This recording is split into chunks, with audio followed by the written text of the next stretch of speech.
debates, and interviews on the topics that matter most to you and I. From social justice to economic empowerment, education to healthcare, governance, and more.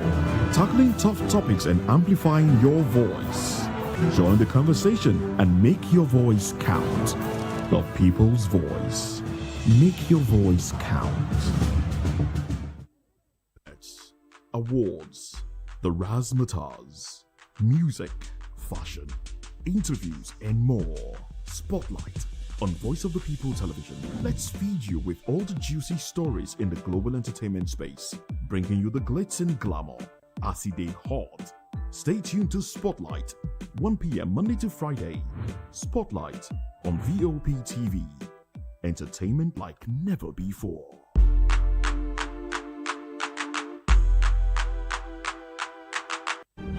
In a world where power shifts with every headlines, news breaks and events happens, we bring you unbiased and explicit information on politics, economy, and state of the nation. We break down the chaos. Facts, not fluff. Truth, not spin. We discuss not just politics, but a glimpse into the future. Voice of the People Television. Now you have more than a voice.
Africa is on the move, a continent of rising voices, untold stories.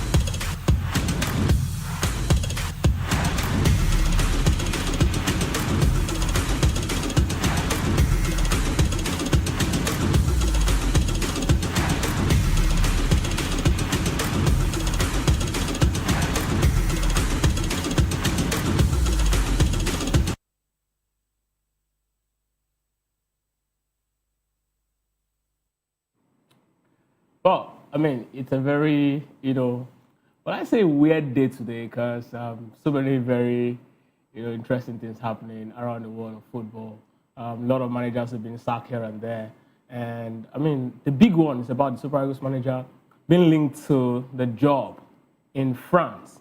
And he's come out to say yesterday that, hey, the job that he wants the most is the job of Real Madrid, the biggest sporting, I dare say, the biggest sporting brand in the world, the biggest football club in the world. And trust me, if he gets that job, it's not just going to be, the first black man to actually get that job. He's going to be the first African to land the biggest job, when it comes to football on earth. On that note, I welcome you to Sport Republic this morning. I'm Ikechukwu Ago. It's a lot of conversation, but then, like we always say here, charity, they say, begins at home. We'll definitely be starting from, what's the most important conversation that concerns us the most, which is that of the Super Eagles. And reports linking the coach of the Super Eagles, like I earlier said, to the vacant managerial position at friendly gun side Olympique Marseille have sparked reaction across Nigeria. Chelle recently guided Nigeria to third place finish at the African Cup of Nations just a few months ago in Morocco, earning praises for his team's attacking and enterprising style of play. Despite falling short of the Federation's target of reaching the final, the Nigerian Football Federation opted to retain him in recognition of the team's impressive performance. Although Chelle still has 1 year remaining on his contract, there has been progress regarding an extension. However, the National Sport Commission has reportedly directed NFF to begin negotiation aimed to securing the coach on a long-term deal of at least 2 years. Speculation about his future intensified following the departure of Marseille's manager, Roberto De Zerbi, which left the friendly ground side, talking about the Olympique de Marseille, searching for replacement. And of course, the report also suggested that Chelle's name was presented to the Nigeria officials by intermediaries. However, a source close to the coach has dismissed the claims, insisting there's no truth to speculations, and it's not true that Chelle has been in the news lately after his podcast interview, and a random blogger is trying to actually capitalize on the attention by making him as he's actually the biggest brand when it comes to coaching football in Africa. You recall that a lot of countries also were actually cutting him from Gabon to Tunisia, and Chelle would definitely continue as Super Eagles manager according to source. And now Chelle remains focused on his role with the Super Eagles aimed amid ongoing discussions about his contract future. But then the big question, earlier yesterday was about the man who, is his name is former Super Eagles legend, talking about Ekpo. Ekpo is actually, one of the great midfielders in the early 80s, early 90s in Super Eagles. I mean, when you talk about this dude. Friday Ekpo, he's actually an amazing player. And surprisingly, is from, Xavier Odo's part of the country. You know Xavier Odo, right? You definitely meet him later on today at People's Voice. That's exactly where Ekpo's, hails from. And Ekpo is actually saying something about, Eric Chelle, and he's actually talking about if the Super Eagles wants to actually remain a good team, if the Super Eagles want to actually continue on the progress, there's no reason to actually let Eric Chelle go. And he's actually warning the NFF because I think it was yesterday he was talking about how the NFF, should actually not joke with the man, talking about Eric Chelle. At this point, he's more like the golden calf, in African football when it comes to managers, because this guy has actually done a 360 when it comes to Nigerian football. Before the Nations Cup, all of us, a good number of us sporting enthusiasts have been talking about how the Super Eagles do not even have the quality to compete at the highest level. A lot of us talked down on the team. You recall in 2023, so many persons also trolled former, Arsenal academy player. I'm talking about Alex Iwobi, that the guy does not have what it takes to actually play at the highest level. At some point, he has to even, delete his, lock his Instagram account, and it was quite so horrible. Even though we got to the final in the last AFCON. But just in 2023, I beg your pardon. But now we got to the semi-final in this particular one. Loads of praises, particularly to the man I just mentioned, Alex Iwobi. But this man here on your screen, Friday Ekpo is talking and is warning the NFF that, the biggest mistake you're going to do in your life is actually to take that job off Eric Chelle. Because if you take that job off Eric Chelle, I don't think there's anyone who is, going to actually manage Super Eagles best at this point.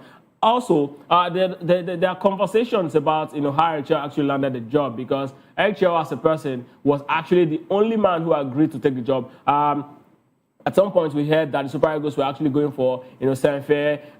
It became a news that, okay, finally we've actually signed Bruno Labbadia. I was actually having a conversation with David at one of the shows, and David was actually telling me that Bruno Labbadia, as far as he's concerned, does not really, show that it's got the quality, but when it comes to, experience and exposure, it might be a better fit. A lot of us, we, looked at the man, and in fact, there was also conversation about the strongest of the link was Javier Renez. That's actually the news that actually made a lot of us, very happy, because Javier Renez is actually an experienced manager. He's done it with Zambia. He won the AFCON with them. He's also doing so well, with female football in France at the moment. And, when we heard the link and, conversation about contract being agreed upon, almost, 90% done, we're looking at Javier now, because of his style of play, it's going to be quite impressive. It's going to bring in a lot, for us. But then that deal also fell through. Now, when we finally got linked to Eric Chelle, a lot of persons were talking about this man, but he was the only one who actually accepted the job, because according to reports, the last man I mentioned, Javier Renard actually said that the project doesn't really look like, a project that he can actually, take on. He doesn't really see, light at the end of that particular tunnel. Same with, Bruno Labbadia. But this man actually took it, and then, yes, a lot of persons mocked him, and a lot of persons said, you actually just taking a super good job to uplift, uplift your CV to make you more attractive as a person. Nigeria is arguably the biggest brand in African football. So if you take the Nigerian job, you're most likely going to be wanted by other persons. But it's all about putting in the work. He puts in the work, and he changed the Nigerian football. It took us back to the 90s where the Super Eagles dominate teams, took teams to cleaners, score goals with regular abandon. We started the championship quite slow because we considered a lot of goals. But when we got to the knockout phase, he shut the door, he worked on the defense, and the Super Eagles kept scoring. What else can you actually ask for a manager? And that's exactly why Friday Ekpo has been talking about, him and warning the NFF not to actually tamper with the job of the Franco-Malian tactician. Trust me, any day, anytime, if you go out on the street and ask questions, it's going to be 90% of Nigerians or 95% of Nigerians tilting towards Eric Chelle, because I don't think there's any manager at this point, except the Super Eagles is looking at bringing managers like Pep Guardiola. Maybe then Nigerians can start having a conversation about, the man Eric Chelle. But again, I'm not going to be doing this alone, because I'll be joined by my guest who will be joining virtually. Abiodun Akpeno. Good morning. It's good to have you join me right here on Sport Republic. Good morning. It's good to be back on the show this morning for the moment. I want to believe you are good. Yeah, I mean, lots of conversation, particularly about Eric Chelle.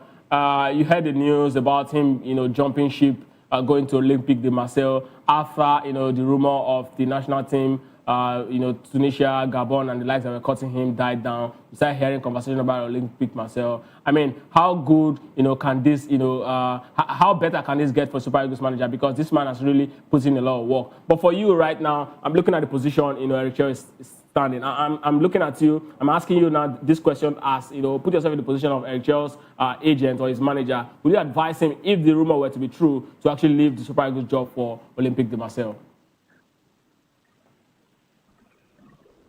Well, I think a whole lot will be going through the mind of Chelle right now, looking at what has happened in the last couple of months or weeks. So let me put it that way.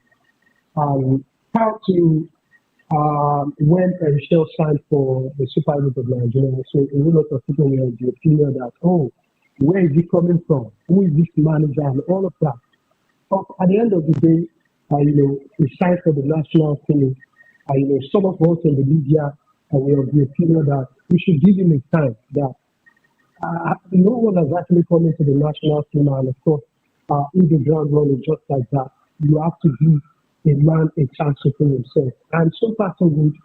I want to believe Nigerians will look back and they will understand that this man has actually proved himself. So, but then, with all of the reports, the Tunisia report, Gabon, even Mali at some point, right now the French side, Olympic Marseille, all of these are juicy, stories or rumor for Chelle because of what he's been able to do for himself as the manager of the national team.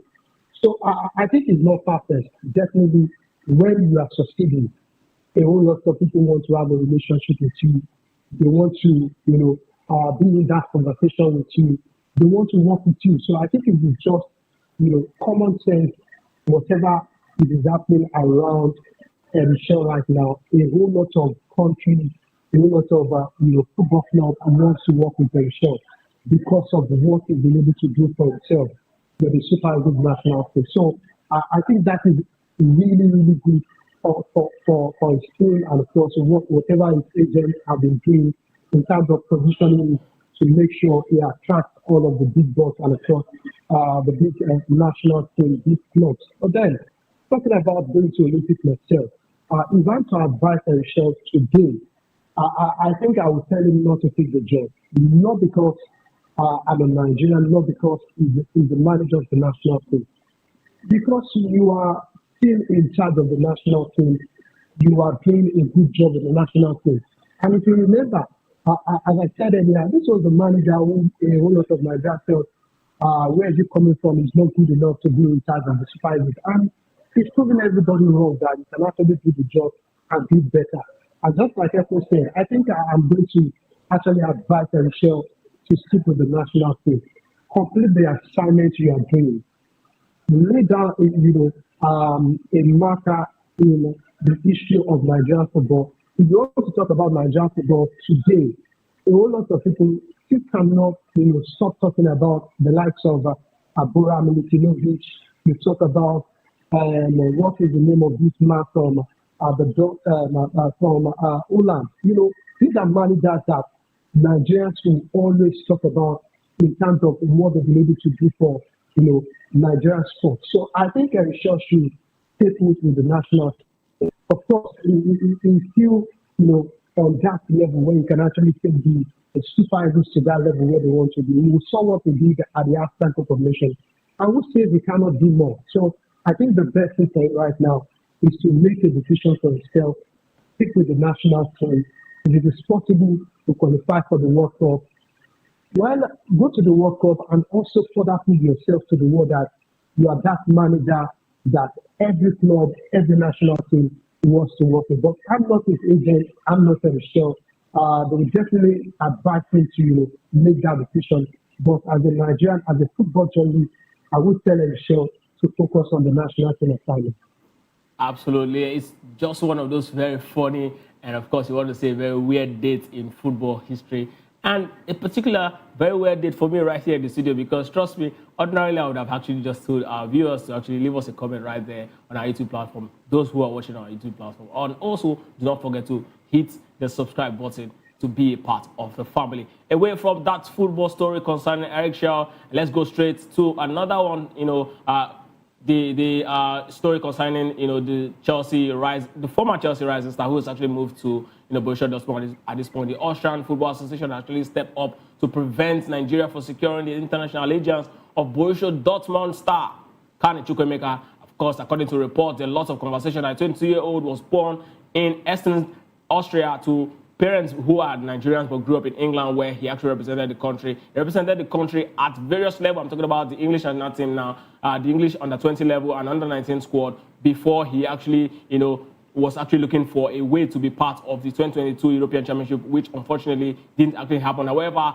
the former Chelsea and Aston Villa midfielder has yet to actually earn a senior cap for England, leaving him eligible to actually switch international allegiance. Nigeria actually started, to pursue the international allegiance of this young man before Austria actually jumped in on it. I mean, it was actually said it was actually one of those players who the former NFF chairman, the president of Amaju Pinnick, who talked about the idea of bringing a lot of foreign-born Nigerians into the Super Eagles setup. It was one of the first set of players who you actually moved on to actually try to get him. But then it was not quite possible for him. But Eric Chelle actually reignited that, and I mean reported that he actually held conversation with him, spoke with the players and highlighted the benefits of actually committing his international duties with Nigeria. But Chelle also actually pointed that the successful switch of the English youth international has to actually come with him really wanting to play for Nigeria, and also cited example of Ademola Lookman as a player who has actually exemplified this, because the Super Eagles has really helped to actually elevate the career of this young man. But Austria has now actually responded by intensifying their approach for the young man, hoping that Kane Chukwuemeka will definitely represent them instead. The prospect of featuring for the World Cup in 2026, that we hosted in North America, is actually a big incentive for the young man if he eventually decides to actually switch, because they will be going to the World Cup, but Nigeria, at this point, we still do not know what our fate is. Well, FIFA will definitely rule on that, sometime this month. Maybe the Super Eagles will, finally get a ticket to that particular World Cup, or, Congo will definitely eventually go to that World Cup. But then, without the World Cup, right, I would definitely want to say something that Kane Chukwuemeka's decision to play for the Super Eagles or not is still very much his. But from where I stand, if I were to advise Kane Chukwuemeka, the big thing is this.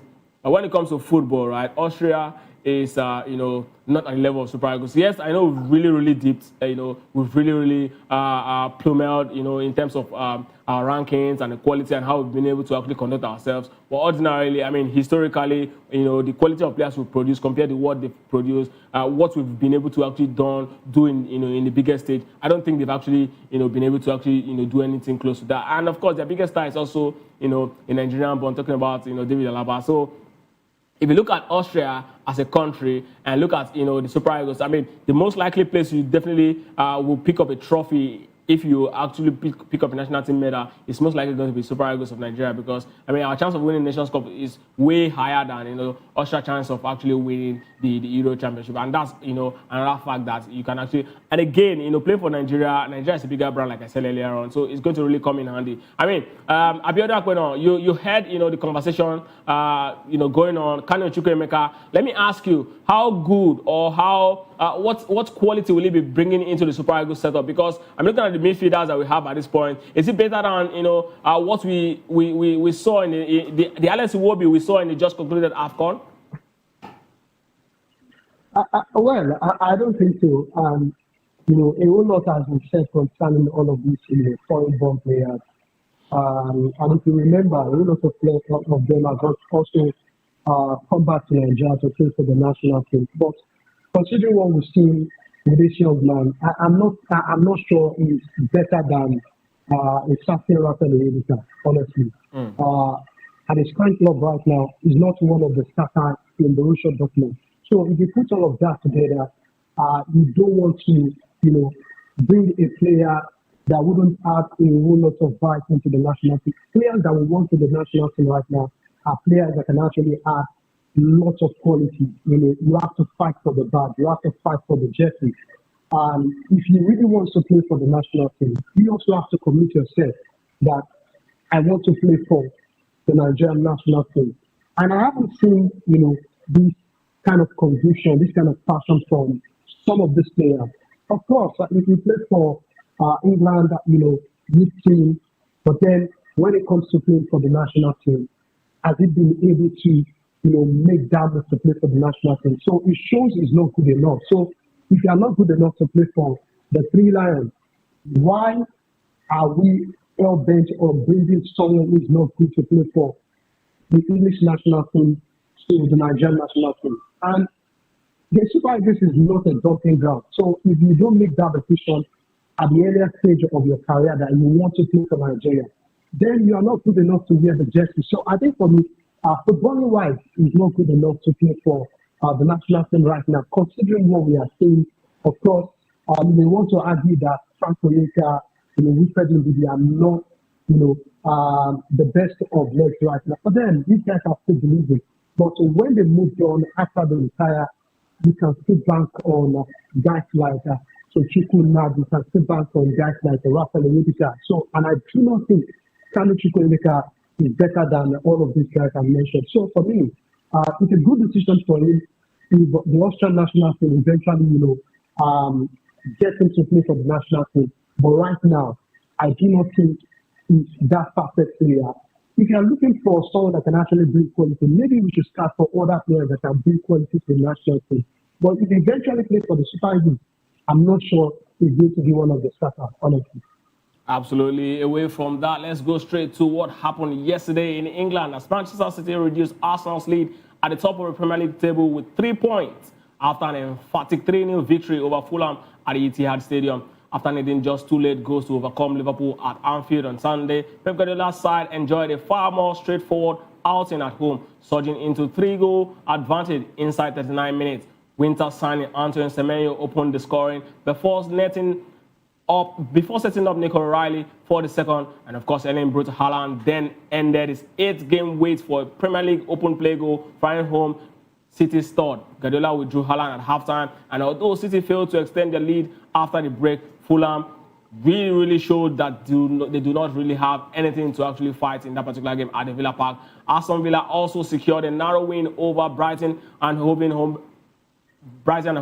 Albion, and of course thanks to 86 minutes own goal by Jack Henselwood. The victory keeps Villa third on the log, and of course 50 points at the Stadium of Light. And Liverpool handed Sunderland their first home defeat of the season with 1-0 triumph. Virgil van Dijk secured the decisive goal in the 65th minute, and elsewhere Burnley also rallied from 2 goals down to defeat Crystal Palace 3-2, while Wolves and Nottingham Forest played out a goalless draw. I mean, it's actually a very, very big game, but hey, we saw what happened yesterday. Haaland 22 goals so far this season, and I also actually predicted that if Haaland was able to actually get 25 goals in the Premier League before March 30, they will most likely, win this particular Premier League title. It's 3 points at the moment. Yes, I still believe that Arsenal is still very much the firm favorite to actually win the Premier League. If they actually win tonight, which is very likely possible against Brentford, it's going to be a 6-point back. But with Arsenal, from the way you've seen, I mean, Arsenal is suffering lots of injury crisis. Havertz back, to the table. Bukayo Saka is still not fit. Martin Odegaard also fit. Moreno just, came out of the hospital from surgery. Do you think Arsenal can actually pick up all 3 points, later today? Well, the pressure will be on Arsenal to win that game against Brentford at the GTX Stadium. So far, so good. Manchester City also cannot turn away from winning the title. Of course, they've been either end of there in terms of the performance. But in recent games, they've shown that they can actually give, Arsenal a run for their money until the end of the season. So I think it's going to be quite interesting to see what Arsenal will do later this season. Of course, a whole lot of their players are out injured, but then they've got quality in the team also.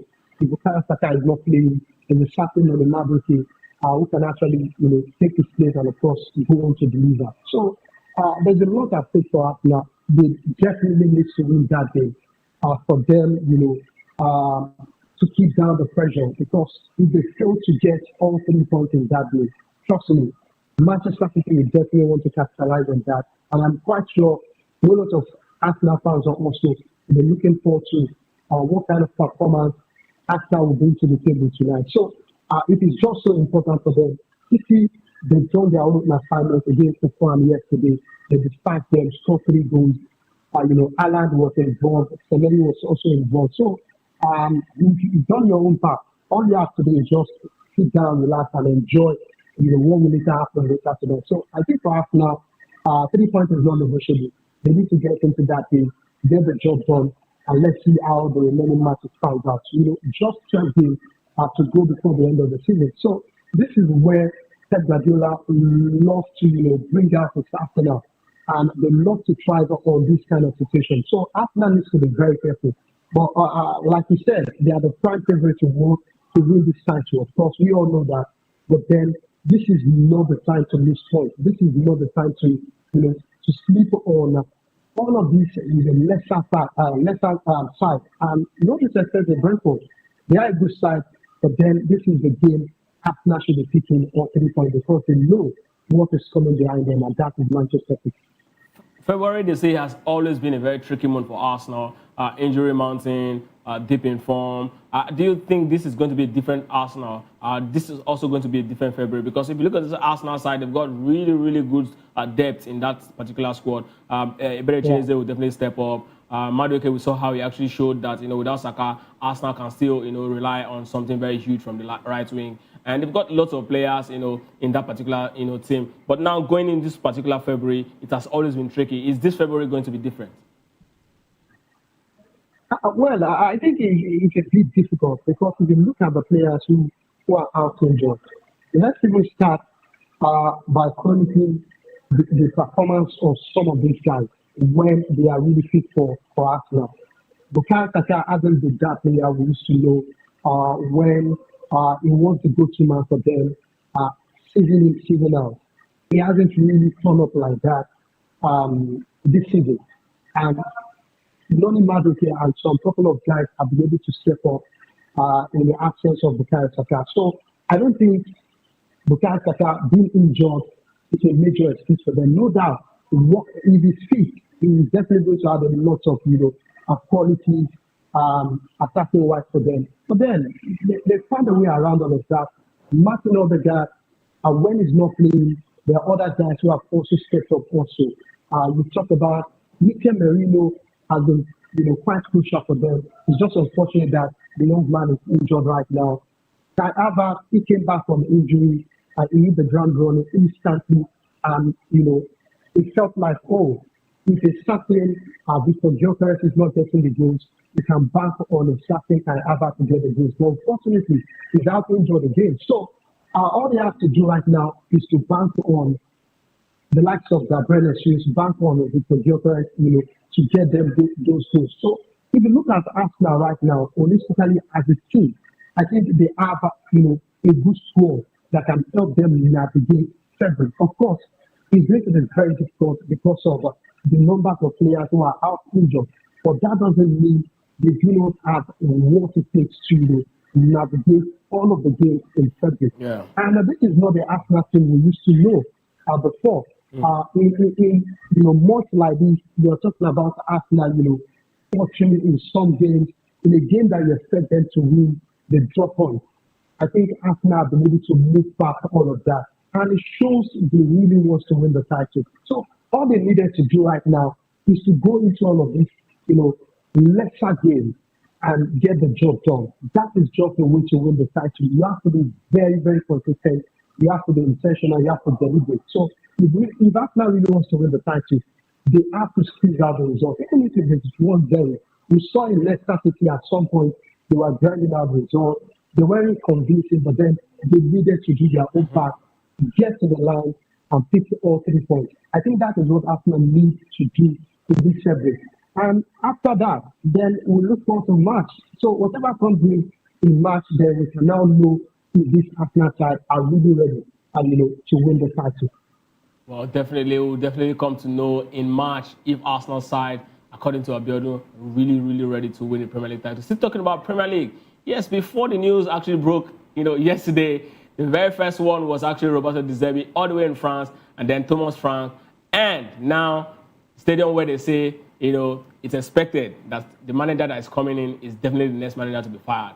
Nottingham Forest, a man who is, described as a trigger-happy manager in the person of Marinakis, who is the owner of that club, Nottingham Forest, actually finally, dismissed Sean Dyche after less than 4 months at the end following a disappointing 0-0 draw against Wolves. The goalless stalemate at the City ground where Forest were booed off by their home supporters proved to be the final straw. The result leaves the club searching for their fourth manager of the season following a very turbulent, 2025-2026 season. And Sean Dyche should therefore spent just 114 days in charge after replacing Ange Postecoglou in October. He has signed a contract running until 2027. However, Forest's poor run of form, just 2 wins in the last 10 Premier League matches, ultimately cost him his job. The club statement confirmed the decision. Nottingham Forest Football Club can confirm that Sean Dyche has been relieved of his duty as head coach. We thank Sean Dyche and staff his backroom staff of their effort and wish them the best going forward. We'll be making no further comment. This is exactly what the club, left on the official page. And of course, Forest are also currently on 3 points above relegation zone with 12 games remaining, intensifying concerns over Premier League survivor.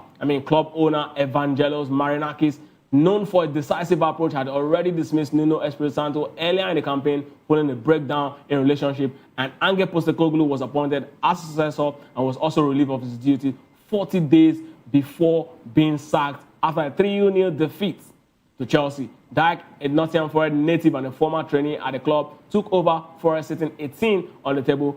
There were early signs of improvement, including a notable win over Porto and an impressive 3-0 win over Liverpool. However, inconsistency proved elusive. Inconsistency, proved elusive, and Forest also exited the FA Cup and the Championship, to losing to Wrexham during this particular tournament. But the big question, the big conversation is about this man, Evangelos Marinakis. This man, in 15 years as the owner of Olympiacos, he sacked 24 managers. And the space, just 1 season, he's already sacked 3 managers for the club. Tell me exactly, is it the fault of the manager? Because at this point, anyone who is hired by this man would be definitely under intense pressure. Or what do you think, Abiodun? Evangelos man in Greece and of course in England also. I think he's a man who loves results, and if results is not forthcoming, he's that kind of man that tends to make the swift decision. He doesn't care who you are. He just wants to make that decision for the benefit of the club. And if the owner of the club, he puts in the money, he does everything for the club. Also wants his club to be in a better position. And if you look at Nottingham Forest right now, they are also flirting with the relegation zone. That is not good for a club who want to sustain their momentum in the top flight. And you really cannot fault them. The fans really want to see Nottingham Forest compete, for the title. Well, you might want to say they do not have the capacity or the capability to actually compete for the title. But then they can be around the European sports, and that will do them a whole lot of good. But you look at all of the managers inspired. The first person was a certain Espirito Santo.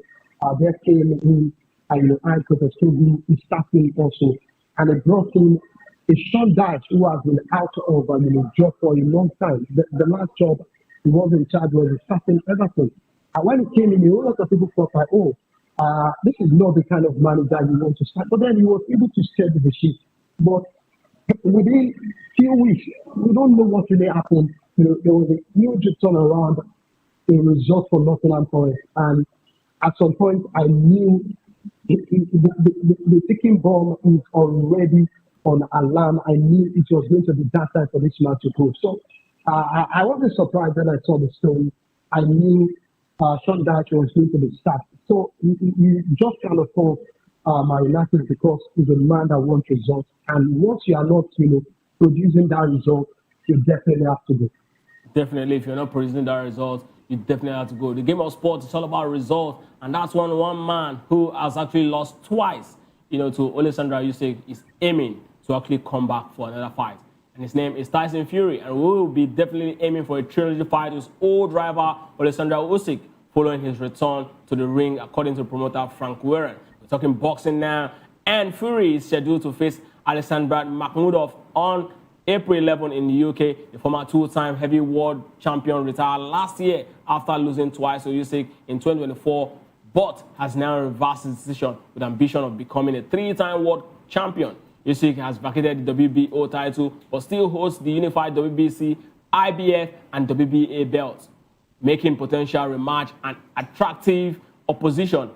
Warren emphasized Fury's passion to fight, saying Tyson Fury is fighting man. Tyson Fury is the fighting man he loves to actually be at the best all the time. He wants to be the best in the world of boxing, and that's exactly why he's been aiming to actually come back so strong. And after the fight against Makhmudov, he's definitely been looking at, going back head-to-head against the man who is the undisputable heavyweight champion. And Makhmudov also acknowledges his flaw in his game, against Fury coming up in the month of April, precisely on the level right there in the UK. He's talking about how it's going to be actually very difficult to actually pull a very big one against Usyk. But in the end, he's looking at actually sending Fury back to retirement at the end of the day, because that's the only aim he's got. I just hope in the end that Fury is able to actually come out of this one. But tell me, Abiodun, this fight between Usyk and Fury, that Fury is actually looking ahead of. If it eventually happens, let's say, let's create an hypothetical situation that at the end of the day, Alessandra Usyk, at the end of the day, like Tyson Fury eventually defeat Makhmudov. Let's create that particular situation. Do you think a third fight against Usyk, going by the way he's actually been training, is going to be different? Do you think Usyk is going to actually lose to him this time around? Well, I really don't know because if you look at all of the top boxers out there. Alexander Usyk is still the most wanted guy in terms of who is next to fight with, and everybody just wants to have a fight at the peak, and you really cannot forget. Usyk is the number one right now. But speaking of Tyson Fury, rather, I really don't know about him right now because if you look at him. He's been talking to that at some point we heard he's really interested in fighting Anthony Joshua and all of that, but I don't know if that is going to happen, considering what happened to Joshua. But then, I think in a game of boxing, you can never say never. We've seen, guys who have retired before come back again, and they are back on the ring, and of course, they do their thing, and they move on, they get their thing, and they move on. So, you just can never say never. When it comes to boxing, maybe we'll see that happen. But right now, I'm very sure Alexander Usyk is just looking at all of the permutations, looking at what he needed to do right, to make sure he gets the best opponent. Because you also want someone that will take you to the edge, someone that will give you a run for your money. And if you look outside right now, you look at the world of boxing. Deontay Wilder is not that man anymore. Derek Chisora is not that man anymore. So the only person that comes to mind is a certain Tyson Fury. And of course, you really cannot say, we are not going to see that bout happen. So let's fingers crossed. Let's just look forward to what happens. And at the end of the day, maybe it's going to happen. Absolutely. Let's definitely get to see if that bout is going to happen. But away from boxing, let's go straight to the world of tennis. As world number 38, Novak Djokovic has actually pulled out of next Qatar's Open in Doha, citing fatigue. The 38-year-old had been scheduled to make his first appearance since Australian Open, where he reached his 11th final before losing to world number 1 Carlos Alcaraz in 4 sets. Djokovic will rest ahead of North American swing at the ATP Masters 1000 in Indian Wells, starting the 1st of March, where he shares the record for five titles with Roger Federer. Doha event beginning Monday will now be headlined by top seed Carlos Alcaraz and Yannick Sinner. Djokovic, a 2-time Doha champion, holds the record of 15-3 in that particular tournament. I mean, Djokovic is a man whose history in the world of tennis cannot be overemphasized. But him pulling out in this particular Doha championship is actually going to be a big one for the tournament. But let's look at Djokovic all around. He's 38 years old and of course world number 38 at the point. But he got to one of the majors in this particular year, talking about Australia Open, and he's looking at making a comeback pretty soon. Tell me about Djokovic and what does this, mean for him? Is this just a strategy for him to actually, reboot for the lack of a better word, or say he's trying to actually get himself refreshed considering his age, or is he looking at the fact that these major players are still very much also in this particular Doha and is definitely not going to, find it easy in this particular championship in Qatar? Well, I think exactly what Novak Djokovic is doing. Just trying to using that platform to refresh. This is a man who's just coming from an intense final in the Australian Open against Carlos Alcaraz. You definitely want to have time to refresh, to energize yourself for another major tournament that is coming forth very soon, the French Open. So you need all of your energy, you need all of your power, all of your strength to play a major tournament. So I do not think it's a major cry for the fans. Of course, a whole lot of them will understand because if they are coming from an intense final like that, you need a whole lot of time to actually rest. And this is not a man that wants to tell you, oh, I'm not playing this tournament. He knows how to choose some of this tournament, and he's won this particular tournament before. So you can just give him that time to rest and, of course, get back into his groove again. So the fans definitely will see Novak Djokovic back on the court again. But if he's saying, I want to be exempted for this tournament, it is understandable because it's just coming from an intense final. So I think it's just a fantastic strategy for Novak Djokovic just to use this time, this period, to set some things right and to look at himself, assess his needs, because he's not getting any younger. So you have to start taking some of these things also for you to be well refreshed for some of the major tournaments. He wants to win the 25th Grand Slam, and I think that is his focus right now. So if he's saying I'm not playing this tournament, then he should understand that maybe he's actually prioritizing playing in a major Grand Slam, and he wants to be fully fit to actually compete against the likes of Yannick Sinner, Carlos Alcaraz, Novak Djokovic, and of course the other guys from the world of tennis. Absolutely, and the report just emanating from the world of football says that Thomas Tuchel, the English manager, is expected to remain as English boss until 2028. According to a report, the Three Lions won all 8 of their last World Cup qualifying games, while Tuchel has only tasted defeat once since taking over the reins. So kudos to Tuchel. Even after the World Cup, he will remain the manager of the Three Lions, and that's a report right now. He's extended his contract as the manager of the English national team. Away from that, let's go straight to non-football stories, talking about basketball now. As San Antonio sports star Victor Wembanyama actually delivered a sensational performance, scoring 40 points to lead the Spurs to 136 to 108 victory over the Los Angeles Lakers in NBA's game just concluded last night. And of course, 22-year-old French big man scored 37 of his 40 points in the first half, and the most by any sports player in halftime season, helping San Antonio Spurs build a commanding lead early on. Wembanyama was incredibly efficient, connecting on 13 of the 20 shots from the field, including 4 3-pointers, while also grabbing 12 rebounds in just 26 minutes of action. And of course, we're finishing with a double and the Lakers were missing key players including Luka Doncic, LeBron James, James Austin Reeves, and Marcus Smart, and they struggled to keep pace with the Spurs offense. And Wembanyama started the night explosively, dropping 25 points in the first quarter alone, and his 40-point effort tied his season performance. He watched the fourth quarter from the bench as Spurs comfortably finished off the win. The victory actually marks Spurs' fifth straight and one of their most impressive offensive display of the season. I mean, the man Wembanyama cannot be overemphasized. Abiodun. Absolutely. Wembanyama, fantastic player. Off and on the court, you just cannot stop talking about him. And it really gets me, interesting that at this time of the season, you need this kind of, players to step up, giving them great points.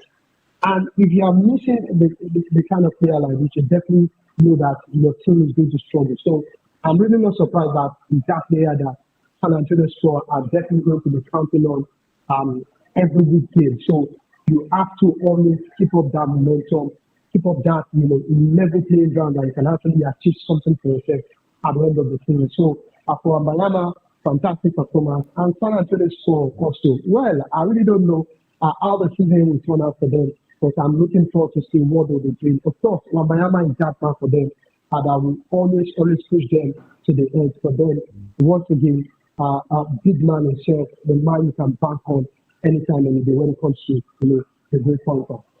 Absolutely no room for distraction whatsoever. No excuse saying you're being distracted. That's the man. That's what he actually epitomizes. And he's actually took the bull by its own, talking about Wembanyama. I mean, like I said, it's really been a very awkward and you don't want to call it a weird day in the world of sport, because so many impressive results coming out, and you ask yourself, where are we actually heading to? But it's the beautiful game of sport, and that's exactly what you always expect. Away from that, let's go straight to another very interesting story. I call it another very weird day because one man, Jan Vane, has says he doesn't need to play at his best to defeat Luke Littler. I mean, who says that to the world champion who just backed a £20 million deal? But insists it's crucial to actually poke back at the world number one as the Premier League dart moves to Antwerp for week 2. The European champion made an impressive debut last week in Newcastle, securing victories over Littler and Johnny Clayton to actually earn 3 points, despite admitting it wasn't at his peak. Van Veen said his quarterfinal win over reigning and world champion Luke Littler gave him a boost of confidence. Van Veen said, almost a perfect start. That's exactly what it means for you to actually defeat a man like Littler. Winning his first game was a key, especially in his Premier League debut. Even though he didn't actually play at his A game, he can still give his all to actually get all the win. And top players that gave him so much confidence going forward. 23-year-old Dutchman will next face Gwen Priest in the quarterfinals, a player he has previously struggled against, winning only once in 9 encounters. Van Veen actually acknowledged Price's intimidating presence on the stage, but said he feels better prepared this time around. Van Veen also discusses grip issues which have caused cuts to his throwing hand in past matches, noting that despite this, he has continued to actually reach finals and claim titles. Luke Littler actually, meanwhile, is focused on retaining his exceptional record in Belgium, including back-to-back European tours titles, and of course Flanders that trophy win, and the Warrington teenager last year's back-to-back world champion remains confident despite opening night loss. Van Veen. I mean, Luke Littler and Van Veen, these guys are actually arguably two of the biggest in game of that. But he's actually talking tough against the world number one, saying that he doesn't even need to be at his best to actually defeat him. I mean, what can you make of that, Abionu, as we wrap up? Because when you look at how well they've been doing, next to next in terms of their performance, you just have to give it to them. But if the young man is saying he's coming out to actually go for whatever the Littler is doing. The Littler for me is one of the best in terms of the world of that. But right now, you look at their level, the man is showing he doesn't want to stop his top-notch performance. And what's the other guy name again? I forget. Van Veen. I forgot. Yes, Van Veen also is also leveling up his game in terms of his performance and all of that. So you don't want to leave anything on top right now. You just want to be the best you can be. So I think for me, kudos to the two of them. But in terms of their performance also, I think you just cannot take it away from the Hitler.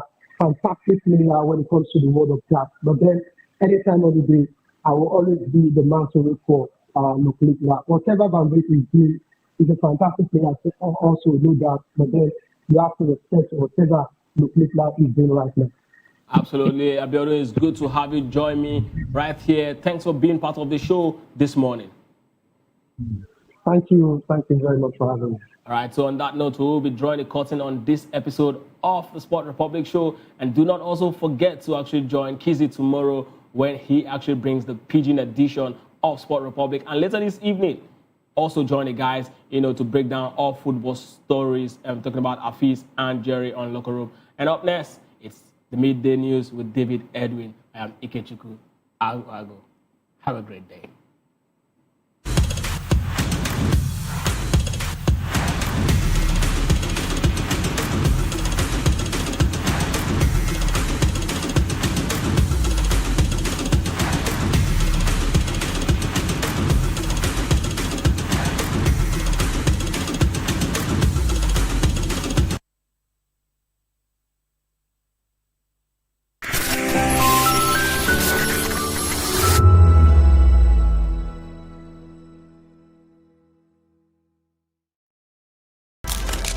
In a world where power shifts with every headline, In a nation full of questions. In a world filled with noise, the truth needs a voice. The policies that shapes our world and the economy that determines our future. Every hour, every day, the grapevine keeps buzzing. And together, we are committed to telling the stories that shape our world because your voice is our focus.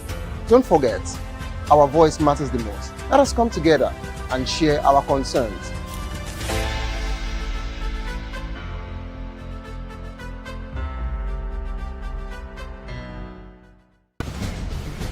Join us as we drive into the world of politics through insightful interviews with prominent political figures, both serving and former governors, ministers, senators, legislators, party chieftains, activists, and analysts.